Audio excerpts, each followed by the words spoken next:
Kirk y soy el responsable de canal para EMEA y Latinoamérica. Hoy, como nos ha comentado nuestra compañera Inés, estamos aquí para introduciros en las últimas novedades incorporadas a la versión de Data Protector 11.02 y Data Protector for Cloud Workloads 5.1 de la mano de nuestro compañero José María Basilio, ingeniero preventa en la parte de Data Protector. Igual que durante la versión 10 de Data Protector nos hemos focalizado en mejorar todo el tema de funcionalidades en torno a la securización de la solución de Data Protector.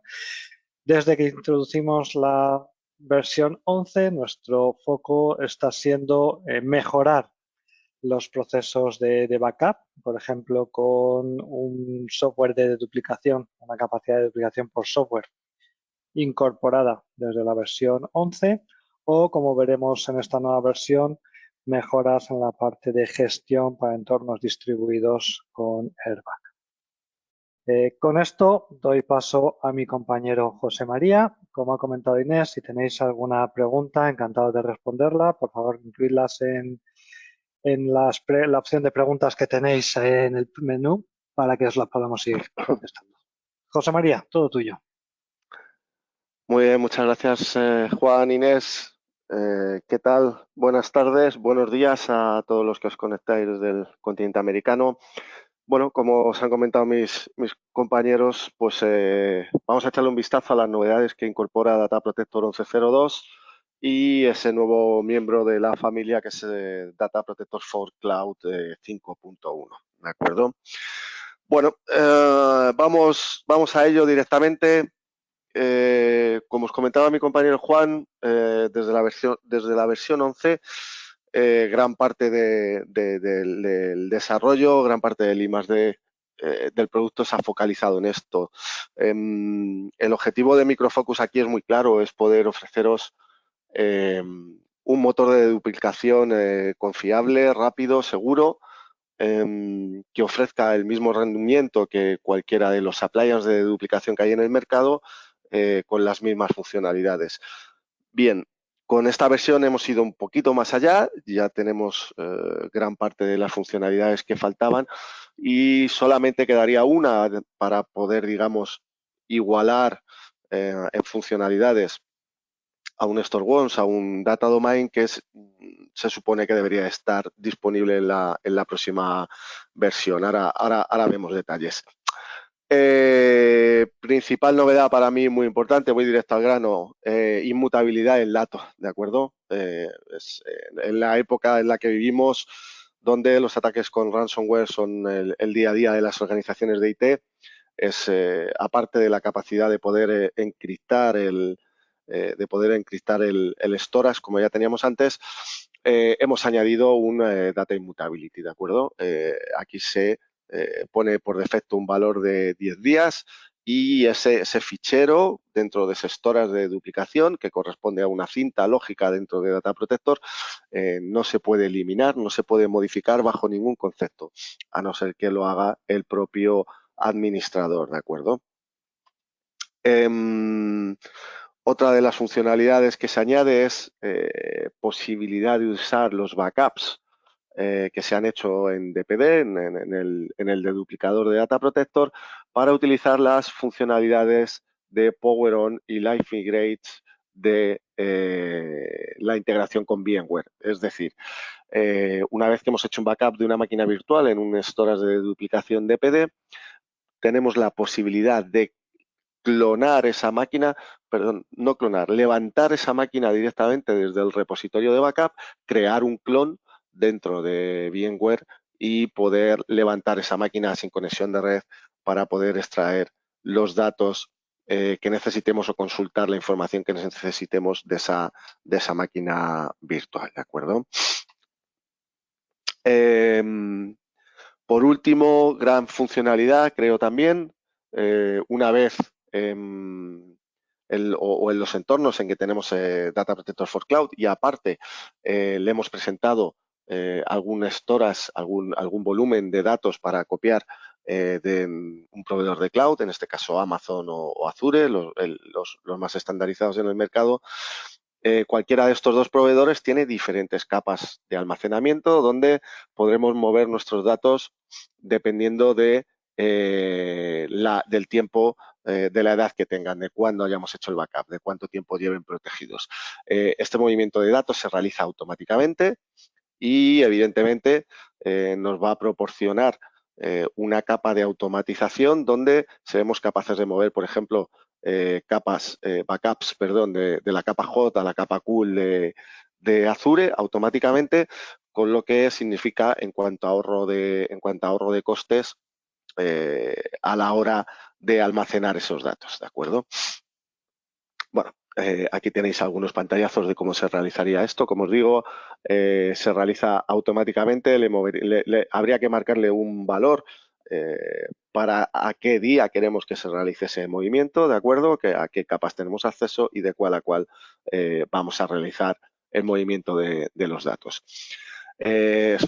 Podemos comprobar a posteriori fácilmente, si entramos en nuestra cuenta de Azure, cómo los datos se mueven de la capa hot a la capa cool automáticamente cuando se alcanza el límite configurado dentro del propio Datastore, ¿de acuerdo?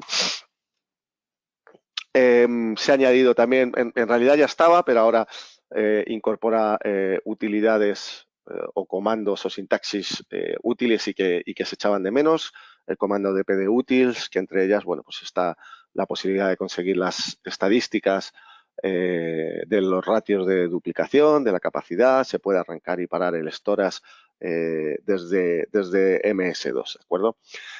A modo de resumen, inmutabilidad del dato creo que importantísimo para, como os digo, intentar equiparar las funcionalidades del DPD con cualquier appliance de duplicación, posibilidad de migración entre diferentes capas de los proveedores de cloud y la posibilidad de utilizar funcionalidades avanzadas del backup de VMware como PowerOn y Live Migration, ¿de acuerdo?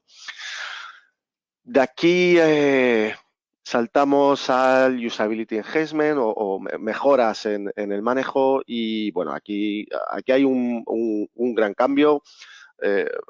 A lo mejor a algunos no os afecta tanto, a otros mucho, pero al final el Role Basis Access Control o acceso por roles, ¿qué es lo que va a proporcionar? ¿Cuál es el objetivo de todo esto? El objetivo de la compañía con todo esto es, evidentemente, poder proporcionar en un futuro cercano backup en modo SaaS. Ahora lo que se proporciona con todo esto, evidentemente, es la capacidad de multitenant, de que una organización con un solo Cell Manager pueda hacer backup de diferentes entornos, de diferentes organizaciones, asignando roles y permisos a determinados usuarios para determinados clientes o para determinadas especificaciones de backup, ¿de acuerdo? Todo ello desde la consola web. Como siempre os repito, ya todas las nuevas funcionalidades se van diseñando para la consola web y esperamos que en el plazo de un año todo esté en consola web, ¿de acuerdo? Uy, perdonad, se ha ido la presentación, no sé por qué. A ver si me deja volver. Bueno, ¿cómo se configura el RBAC? Bueno, ahora vais a ver los detalles, ¿de acuerdo? Pero os voy enseñando unos pantallazos de la nueva consola de administración. Como veis, bueno, esto está disponible desde la pestaña Home de la consola gráfica, pero esta parte, esto ya es motor web 100% puro y duro, ¿de acuerdo? Cualquiera que se conecte por un web browser al servidor Cell Manager por el puerto 7116 /web, llegará a la consola web y desde ahí podrá logarse y ver tanto la parte de dashboard, report, scheduler y ahora administración, ¿de acuerdo? Como veis, se pueden crear grupos, se pueden crear roles, se pueden crear usuarios, ¿de acuerdo? Y a cada usuario se le pueden asignar exactamente especificaciones de backup, clientes a los que tiene acceso y a cada uno de los clientes qué tiene acceso, ¿vale? El mismo administrador puede ser necesario que para algunos clientes tenga capacidad de hacer backup y restores y para otro, por ejemplo, solamente backups, ¿de acuerdo? La configuración, muy sencillo. Se ha escrito un punto .bat, un script que va a realizar todo lo necesario para pasar del método de usuarios, de autentificación de usuarios antiguo al nuevo método, ¿de acuerdo? Lo único que tenemos que hacer es ejecutar el comando omnirback.bat con la opción enable y evidentemente esto realizará todos los pasos necesarios para configurar nuestro Cell Manager en modo RBAC.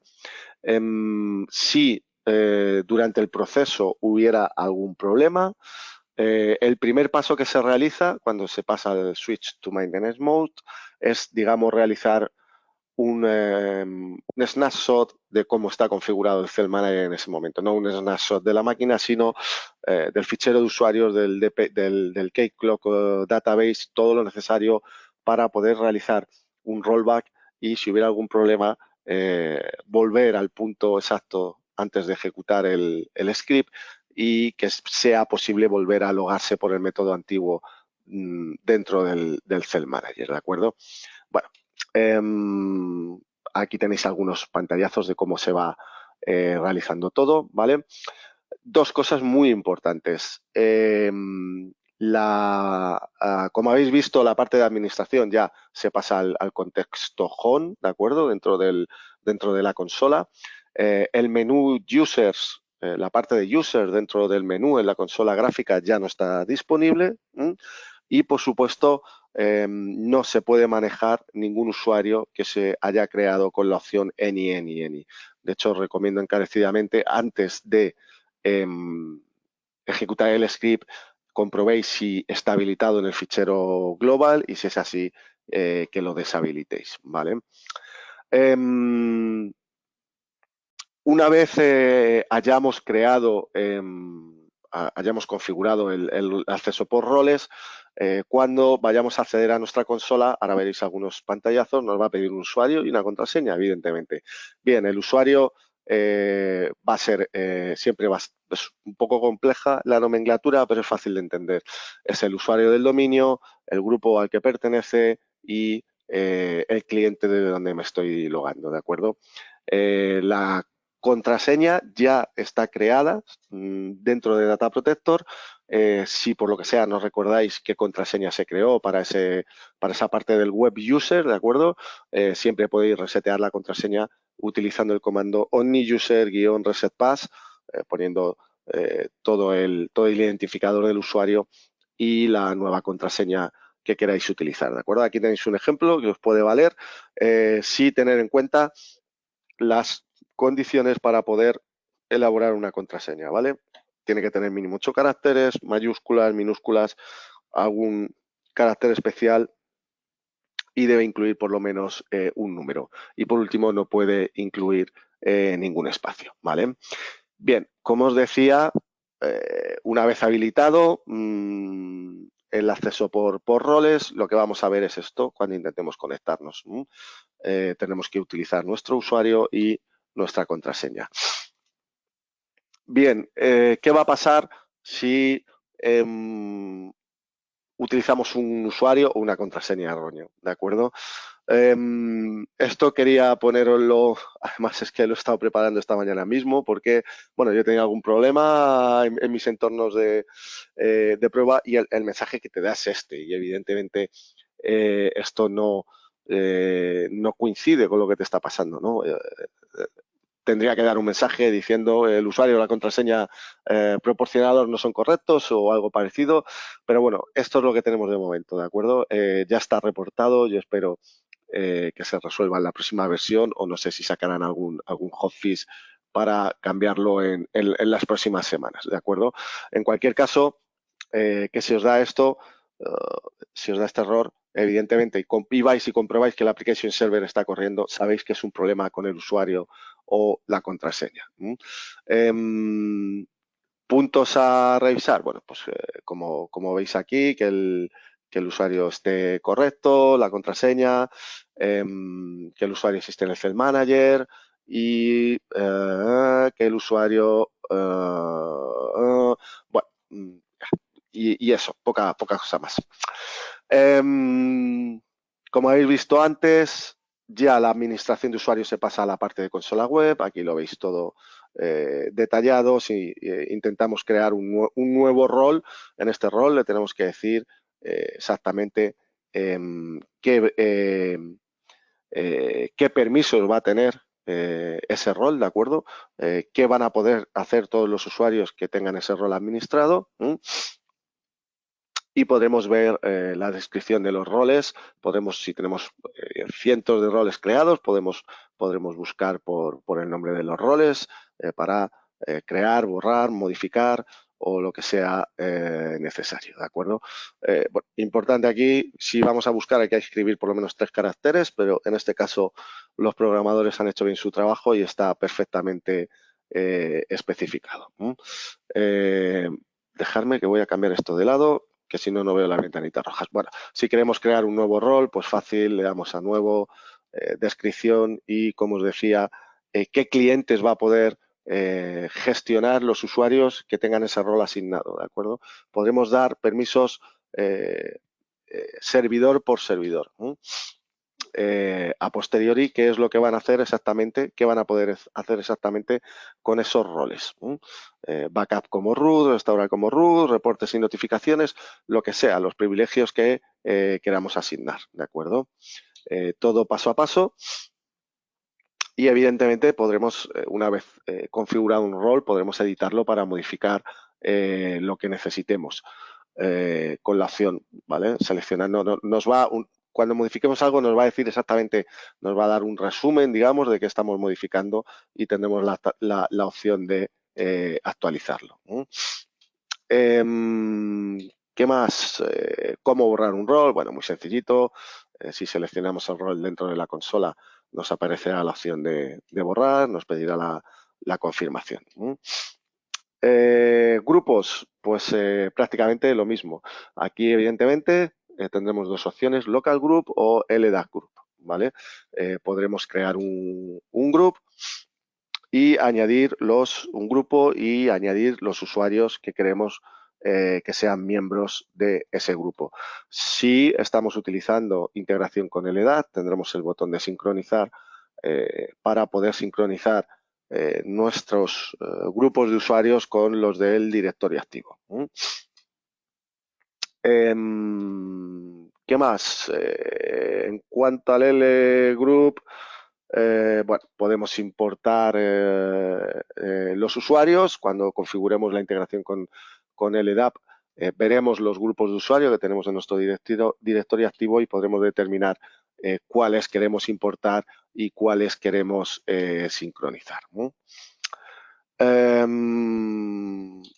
Creo que por aquí, bueno, modificar grupos, descripciones, usuarios, roles, cualquier modificación que hagamos es necesario, importante, utilizar la opción de update una vez esté disponible para poder actualizar toda la información, ¿vale?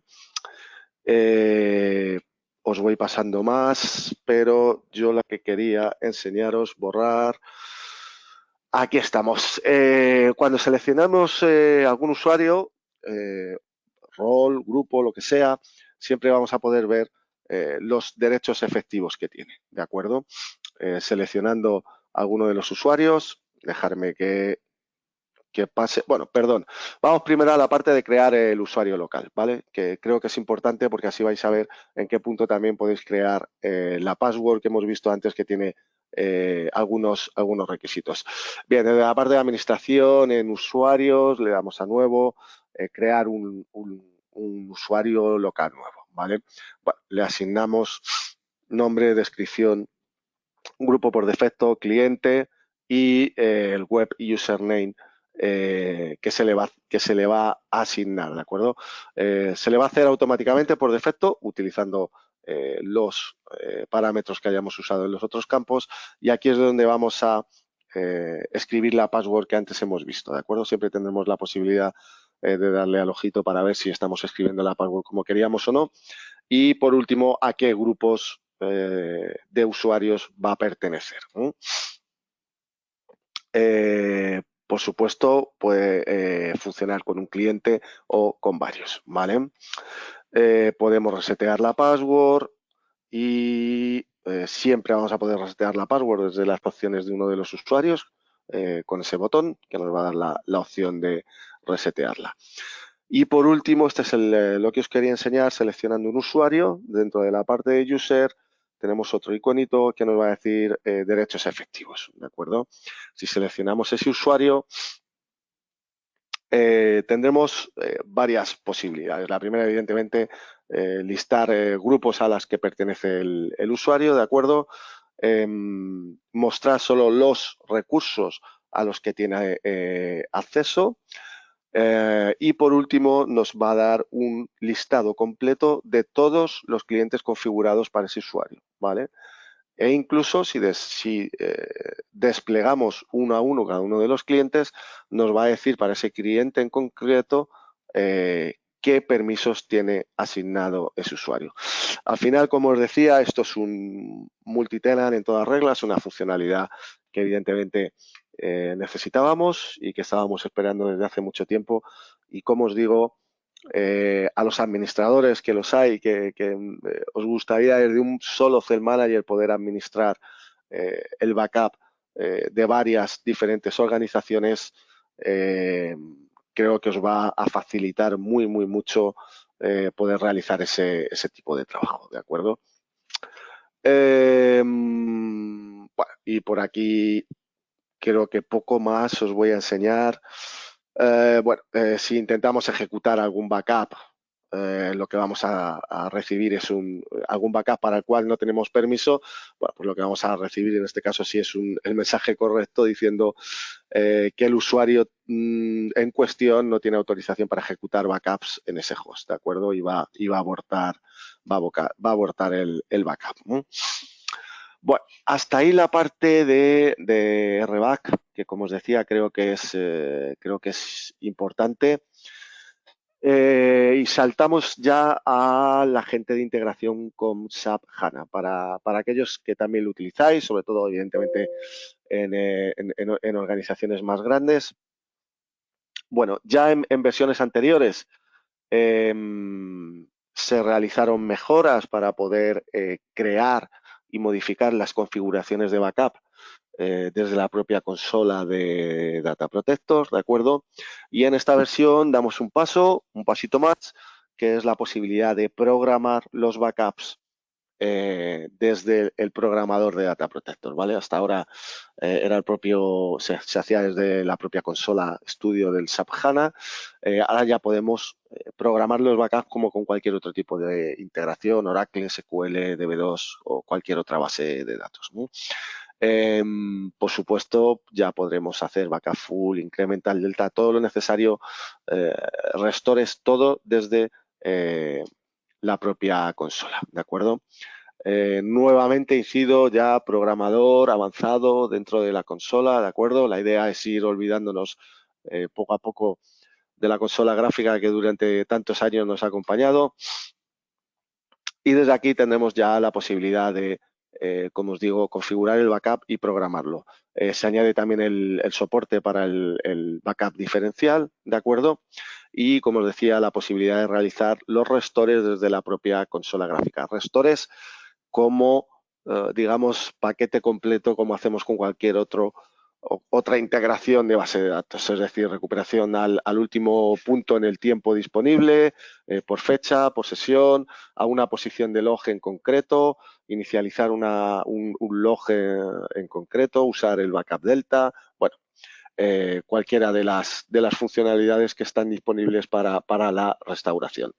Backup full, incremental y diferencial, como hemos visto, y bueno, una vista como hasta ahora a la hora de configurar el backup y de hacer la restauración de los datos, ¿de acuerdo? Como habéis visto, bueno, todo tipo de posibilidad de recuperaciones en el tiempo, por sesión, por una posición de log, cualquier cosa, ¿no? Hasta ahí SAP HANA. Y vamos a otro punto que, bueno, es un comienzo, es un punto de arranque. Y para aquellos que sois más avanzados en tema de scripting o de desarrollo de plugins, creo que esto también os puede ser muy útil, ¿de acuerdo? Se llama Data Protector Unified Integration Agent. Aquí la idea es daros digamos, una especie de lienzo en blanco desde el cual vosotros podáis personalizar diferentes scripts o diferentes plugins para diferentes integraciones, ¿de acuerdo? El ejemplo a usar es MongoDB, hasta ahora no estaba soportado, ¿de acuerdo? En este caso, Microfocus proporciona el agente unificado y aparte, digamos, la parte terminal, que va a ser el propio plugin, el propio script para poder hacer backups de MongoDB. Pero la idea es que esto, como os digo, sea un lienzo en blanco, sea algo abierto en el que vosotros podáis realizar o terminar ese tipo de scripting o de plugin, ¿de acuerdo? Básicamente se ha pensado en este tipo de desarrollo para estas nuevas bases de datos de tipo NoSQL, como MongoDB, MariaDB, todo este tipo de aplicaciones, donde en algunos casos ni siquiera el mismo proveedor, el mismo fabricante tiene una API con la que podamos llegar o hacer llamadas, un lenguaje de programación con el que podamos construir un agente y llegar hasta ellos para poder hacer el backup, ¿de acuerdo? Entonces, siempre se puede utilizar esa opción del scripting o del plugin para poder realizarlo. ¿Cómo instalamos esto? Muy sencillo. Dentro de la lista de componentes nos aparecerá el Unified Agent, ¿de acuerdo? Lo podremos instalar. Y como os decía, en este caso, Microfocus os va a proporcionar el script o el plugin para poder hacer backup de bases de datos MongoDB, ¿de acuerdo? Otra tipo de base de datos con la que se podría utilizar sería Cassandra, ¿no? Aquí tenéis un poco la arquitectura de cómo funciona. Básicamente las llamadas y los canales de comunicación pues son los mismos que con otras funcionalidades. A la vez que se instala el Unified Agent, en este caso nos va a decir qué tipo de plugin queremos instalar. Evidentemente, de momento solo podemos ofertar MongoDB. Instalaremos todo en los servidores MongoDB y a partir de ahí, ¿dónde? Siempre ya en la nueva consola web, ¿de acuerdo? Tenemos una opción de backup y desde allí podremos configurar los backups para bases de datos MongoDB, ¿de acuerdo? Este nuevo tipo de backup ya no está disponible si nosotros nos vamos al menú y en vez de Home nos vamos al menú contextual de backups, no nos va a aparecer un contexto de MongoDB para poder realizar la configuración, ¿de acuerdo? Siempre ya va a ser en la nueva consola. Podemos seleccionar el cliente, usuario, autentificación, puerto, de qué nodo primario, secundario, de dónde queremos hacer el backup, ¿de acuerdo? Dispositivo, las mismas opciones que estaban disponibles en la consola gráfica. Protección, seguridad del dato, level reporting, todo lo necesario, ¿de acuerdo? Ya una vez configurado el backup podremos programarlo o desde los botones contextuales podremos ejecutarlo, modificarlo o eliminarlo. Si una vez hemos ejecutado el backup, si nos vamos a la parte de internal database o de monitor, veremos un tipo de sesión exacto a lo que hemos estado configurando, ¿de acuerdo? Para las opciones de restore, pues lo mismo, ya el restore siempre desde la consola web, seleccionaremos el tipo de aplicación del que queremos hacer el restore, MongoDB, y nos listará qué clientes están disponibles para restaurar ese tipo de datos, ¿de acuerdo? Opciones de restauración, pues las necesarias para poder restaurar una base de datos MongoDB.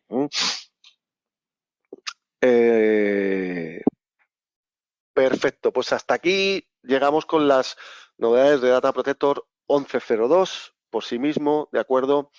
Y vamos al Data Protector for Cloud Workload 5.1. Para aquellos que no lo conozcan o que sea la primera vez que lo oyen, es un nuevo producto o es un add-on, como queramos verlo. Puede funcionar con Data Protector, puede funcionar en solitario, ¿de acuerdo?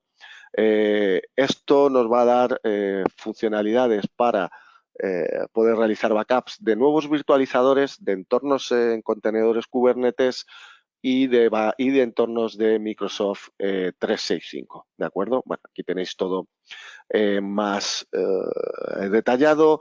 Estaba recordando, por ejemplo, ahora mismo, ayer me llamó uno de nuestros partners preguntándonos si podíamos hacer backup de Citrixen. Sí, podemos, sin ningún problema. Tendríamos que utilizar, como os digo, este nuevo add-on, pero bueno, que sepáis que la capa de integración que tiene con Data Protector, de momento, es un poco básica, pero se pueden utilizar esos dispositivos que ya tenemos configurados en Data Protector. Exactamente igual, backup de files, hacer el backup en el propio file system de servidor, en diferentes proveedores de cloud, que como veis con esta funcionalidad se ha abierto el abanico bastante, ¿vale? Hemos pasado de Amazon Azure IS3 compatibles a otras muy diferentes opciones, ¿no? Y por supuesto, muy importante, Microsoft 365 y diferentes nuevos virtualizadores, que la verdad es que algunos de ellos se están implantando más rápido de lo que parecía, por un tema principalmente de coste de las licencias. Bueno, brevemente en cuanto a Kubernetes, que puede ser el punto junto con Microsoft 365 donde más implantación tengamos en el mercado ahora mismo, que sepáis que se puede realizar la integración por dos diferentes métodos, ¿de acuerdo? Con el helper pod o realizando un disattachment del backup. La consola, brevemente que veáis, consola web, como veis, es muy parecida a la consola que tiene Data Protector normal, digamos, y evidentemente la idea es que, como os digo, una vez que se pase todo lo de la consola gráfica, consola web, las dos consolas terminen uniéndose y en un plazo de un año esté todo unificado en una única consola. Si alguno tenéis luego, queréis más información sobre esto en concreto, por favor, mandarme un email y os lo enviaré, ¿de acuerdo? Porque como ya he hablado varias veces del producto en sí, no quiero repetirme para los que ya lo habéis visto, ¿de acuerdo? Pero bueno, básicamente recordar quizás un punto muy importante del producto en sí para cualquiera de sus integraciones y que o las dos principales diferencias con nuestros competidores es: nosotros tenemos la posibilidad de hacer el backup siempre cloud to cloud o cloud on-premise, ¿de acuerdo? Si queremos utilizar un dispositivo de duplicación configurado en Data Protector, podemos hacerlo en el propio servidor que gestiona todo esto, o podemos hacerlo en un dispositivo en cloud, ¿de acuerdo? Cuando gran parte, como os digo, de nuestros competidores se limitan a ofrecer backups en entornos cloud to cloud. La otra funcionalidad diferenciadora es cómo se licencia. Por ejemplo, para los tenant de Microsoft, muy importante, normalmente la competencia licencia por usuario y exige licenciar todos los usuarios que hay en el tenant. Cuando lo que nos estamos encontrando es que muchas organizaciones no están interesados en hacer el backup de todos los usuarios del tenant, sino de algunos usuarios en concreto.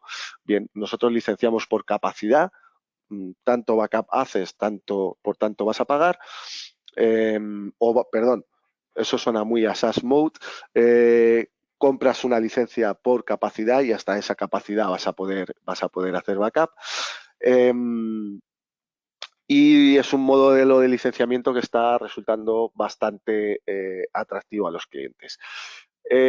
Nuevas funcionalidades de la versión 5.0 de Data Protector for Cloud a la 5.1.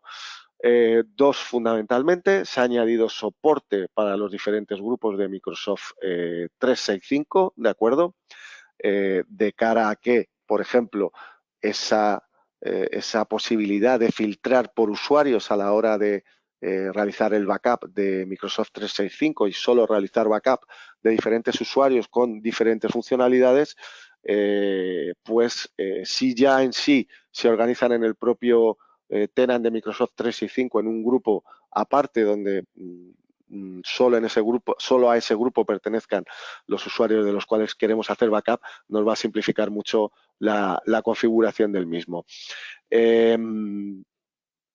Y en segundo lugar, posibilidad de exportar cuando hacemos una recuperación de algún componente de un buzón, evidentemente principalmente un correo.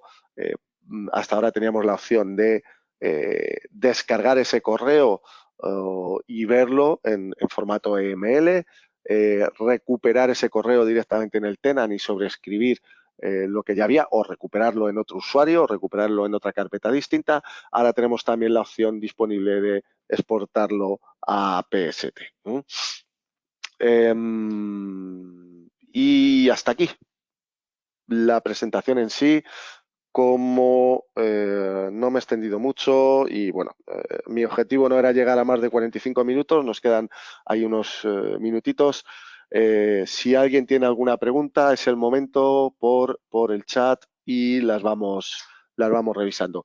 Y si no, pues evidentemente todos tenéis mi dirección de email, y si no, a la dirección de email de donde os ha llegado la invitación podéis responder con vuestras dudas que tengáis y os iré contestando según sea posible.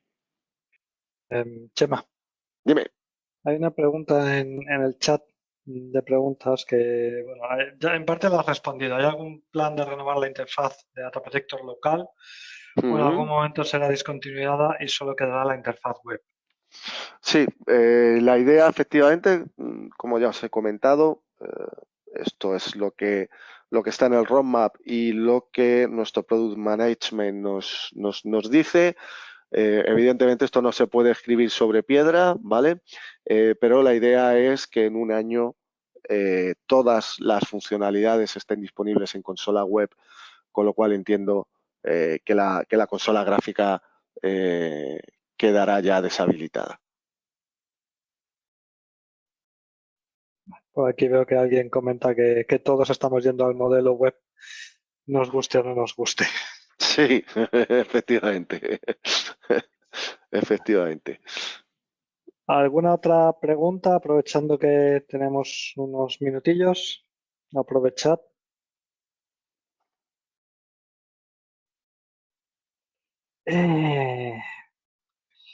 Las virguerías de